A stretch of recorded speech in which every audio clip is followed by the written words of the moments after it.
কে যেন জিজ্ঞেস করলো আমাকে? হ্যাঁ, আমি নুন দিয়ে পান্তা খেয়েছি কিনা? আরে আমি জেলের ছেলে,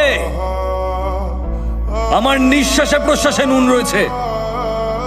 সরি, এই সভায় কেউ তো চেন্নাই থেকে আসেননি, বাইরে থেকে কারা কারা এসছেন একটু হাত তুলুন। আপনাদের মধ্যে কে কে বাড়ি ফিরতে চান? কি সমস্যা আপনাদের? স্যার, আমি এখানে একটা ভালো চাকরি করব বলে এসেছিলাম, ঠিক যে কারণে আপনি বিদেশে গেছিলেন। কাজ তো কেউ দিলই না, উপরন্তু মজুরিও ঠিকঠাক করে পাই না স্যার। কি সমস্যার সমাধান করবেন? আরে একটা না, হাজারটা সমস্যা রয়েছে। আমি চিনগলার থেকে আসছি, সমস্যা মজুরি। এখানে মিথেন গ্যাসেরও সমস্যা আছে। এখানে চোরাবালির কারবার চলে বহুদিন ধরে। কাবেরী নদী তো দূষিত হয়েছে, কৃষ্ণা নদীও দূষিত হচ্ছে, আর তাতে আমাদের স্বাস্থ্যের ক্ষতি হচ্ছে। বলা সত্ত্বেও কিচ্ছু হয়নি।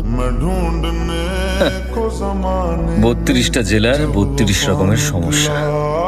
যদি আমরা এখনো চুপ থাকি তাহলে ওরা আমাদেরকে পায়ের তলায় পিষে মারবে। তাদের এর জন্য কৈফিয়ত দিতে হবে। হ্যাঁ, কি বললেন আপনি? আরেকবার বলুন তো। তাদের এই জন্য কৈফিয়ত দিতে হবে। আপনি কি কোনো প্রশ্ন করেছেন?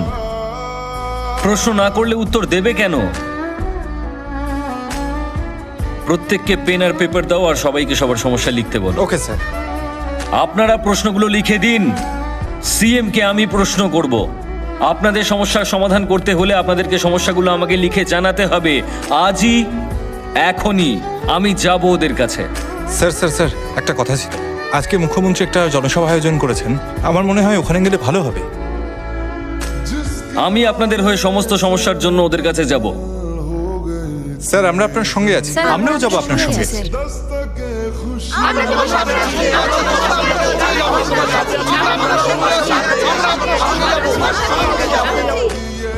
আমি একা গেলে কাজটা তাড়াতাড়ি হবে, কিন্তু আপনারা সকলে গেলে যে কোনো রকমের ঝামেলা হলেও হতে পারে।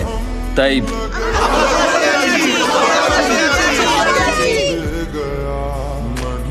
চলুন।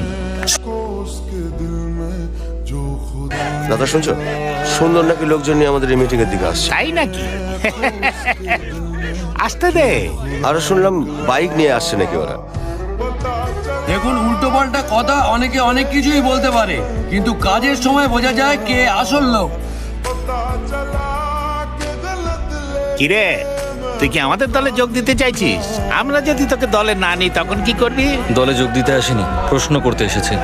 আমার মঞ্চে এসে তুই আমাকেই প্রশ্ন করতে চাইছিস? অনেক সাহস তো তোর। উড়তে চাইছিস ও? যখন ডানা ছেটে দেব তখন বুঝতে পারবি কত ধানে কত চাল।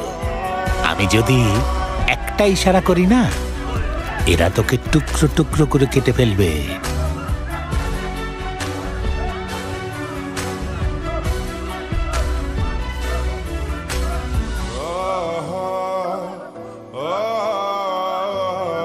এই রাজ্যের 32টা জেলায় 32 রকমের সমস্যা রয়েছে স্যার।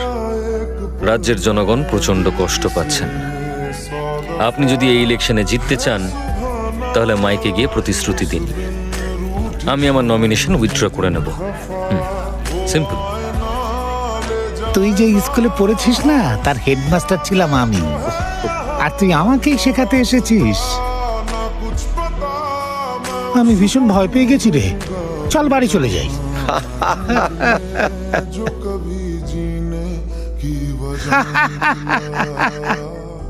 এইটার জন্য ওরে 30 বছর ধরে এই রাজনীতির খেলায় আমি খেলছি।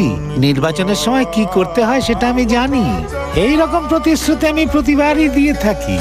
দেশে যদি গরিব না থাকে তাহলে আমরা ভোটটা পাবো কার থেকে? ওরা পেটের দায়ে চুরি করবে, একে অপরকে খুন করবে, আর আমরা গলা চিৎকার করে প্রতিবাদ করব। তারপর ভোটের সময় ওদের কিছু টাকা দিয়ে দেব, ওরা সুরসুর করে এসে সব আমায় ভোট দেবে, আর আমাকেও রাজনীতি শেখাতে এসেছে। যা।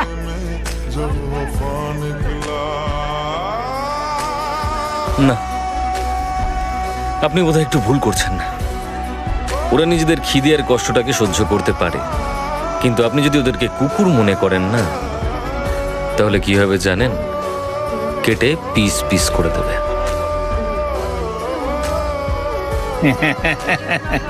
ওরে শোন, তামিলনাড়ুতে মাত্র 2টো দল আছে। একটা হলো আমার, আর একটা হলো যে মাইকে দাঁড়িয়ে কথা বলছিল তার। এখন তো সেও আমাদের দলের সঙ্গে যুক্ত হয়েছে, কাজেই এখন আমাদের ফুল মেজরিটি। দেখ, ভোট হলে আসন সংখ্যা বেশি আমাদেরই থাকবে, আর যে ভোটগুলো পাওয়া যাবে না তাদের কিছু পয়সা খাওয়ালেই সুসুর করে ভোটগুলো আমাদের দিয়ে দেবে। যদি আপনারা আসন বেশি পান তাহলে তো সমস্যাগুলো সমাধান করা বেশি সহজ। আরে তুই কি পাগল হয়ে গেছিস? আরে এখানে টাকা চড়িয়ে ভোট কিনতে হয়, কেউ একে বোঝাও।